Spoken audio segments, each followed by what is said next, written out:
রাতভর এসএসসি ভবনের সামনে ধর্ণা চাকরিহারা শিক্ষকদের। সেখানে অবস্থান বিক্ষোভ চলছে। এসএসসি চেয়ারম্যান সহ ঘেরাও রাখা হয়েছে অন্যান্য আধিকারিকদেরকেও। যতক্ষণ না পর্যন্ত দাবি পূরণ হচ্ছে ততক্ষণ পর্যন্ত তাদের এই আন্দোলন চলবে। অনাহারে কষ্ট পাক এসএসসি চেয়ারম্যান, চান না আন্দোলনকারীরা। চেয়ারম্যান সহ ঘেরাও থাকা কর্মীদের খাবার না আটকানোর সিদ্ধান্ত নেওয়া হয়েছে এই মুহূর্তে শিক্ষকদের তরফে। আপনাদেরকে জানিয়ে রাখবো যে খবর আপনাদেরকে কিছুক্ষণ আগে দিচ্ছিলাম, যেখানে ভেতরে এসএসসি ভবনের ভেতরে কোনো খাবার ঢুকতে দেওয়া হচ্ছিল না। আন্দোলনরত চাকরিহারা শিক্ষকরা তারা ভেতরে খাবার ঢুকতে দিচ্ছিলেন না। যদিও এই মুহূর্তে তাদের যে সিদ্ধান্ত নিয়েছেন যে চেয়ারম্যান সহ ঘেরাও থাকা কর্মীদের জন্য খাবার তারা আটকে রাখবেন না, এমনটি কিন্তু সিদ্ধান্ত নিয়েছেন আন্দোলনরত শিক্ষকরা, যার কারণে এসএসসি ভবনের ভেতরে খাবার তারা ঢুকতে দিচ্ছেন। কিন্তু নিজেদের অবস্থানে এখনো পর্যন্ত অনড় রয়েছেন। তাদের যে দাবি দেওয়া রয়েছে যে তালিকা প্রকাশ করতে হবে, এসএসসির তরফ থেকে সময়সীমা দেওয়া হয়েছিল 21শে এপ্রিল তালিকা প্রকাশ করা হবে যোগ্য অযোগ্যের। কিন্তু তারপর নিজেদের অবস্থান থেকে যে সরে আসে এসএসসি এবং তাদের যে সদর্থক ভূমিকা পাওয়া যাচ্ছে না, সেই নিয়ে কিন্তু অভিযোগ করছে যোগ্য চাকরিহারারা। তারপর থেকেই তারা রাস্তায় নেমে এসএসসি ভবনের সামনে এভাবেই বিক্ষোভ দেখাচ্ছেন। গতকাল সকাল থেকেই যে ছবি ধরা পড়ছিল এবং রাতভর তারা অবস্থান চালিয়েছেন। এসএসসির তরফ থেকে বিবৃতিতে হয়েছে যে সুপ্রিম কোর্টের নির্দেশ মতোই তারা চলবেন। আজ সকাল থেকেও সেই ছবি এই মুহূর্তে ধরা পড়ছে। দেখতেই পাচ্ছেন সেই ছবি, যেখানে তুলে ধরছে আপনাদের সামনে যে চাকরিহারারা তারা যেভাবে আন্দোলন চালিয়ে যাচ্ছেন, বিক্ষোভে সামিল হয়েছেন এবং সেই চাকরিহারাদের যে আন্দোলনের ঝাঁজ তা ক্রমশই বাড়ছে। যারা চাকরিহারারা রয়েছেন তারা ঠিক কি দাবি দাওয়া তুলে ধরছেন, তাদের এই অবস্থান বিক্ষোভ নিয়ে তারা কি বলছেন শুনব।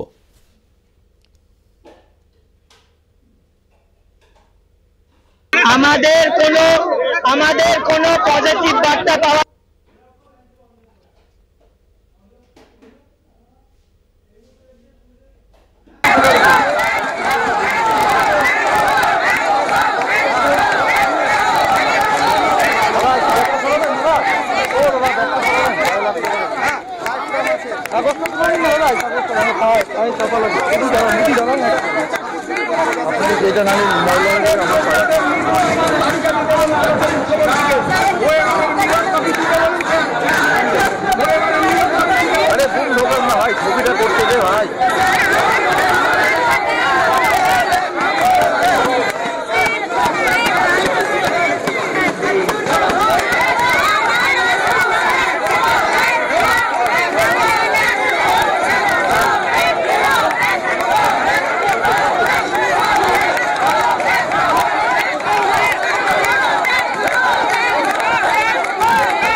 সেই ছবি এই মুহূর্তে দেখাচ্ছি আপনাদেরকে, যেখানে পুলিশের সঙ্গে কথা বলছেন তারা এবং পুলিশের উদ্দেশ্যে গো ব্যাক স্লোগান দিয়েছেন চাকরিহারারা।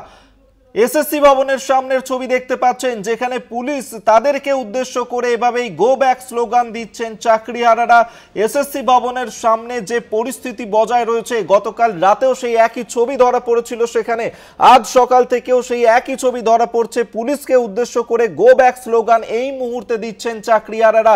নিজেদের অবস্থানে তারা অনড় রয়েছেন। তারা জানাচ্ছেন যে যতক্ষণ না পর্যন্ত তারা চাকরি ফেরত পাচ্ছেন ততক্ষণ পর্যন্ত তারা নিজেদের অবস্থানে অনড় থাকবে।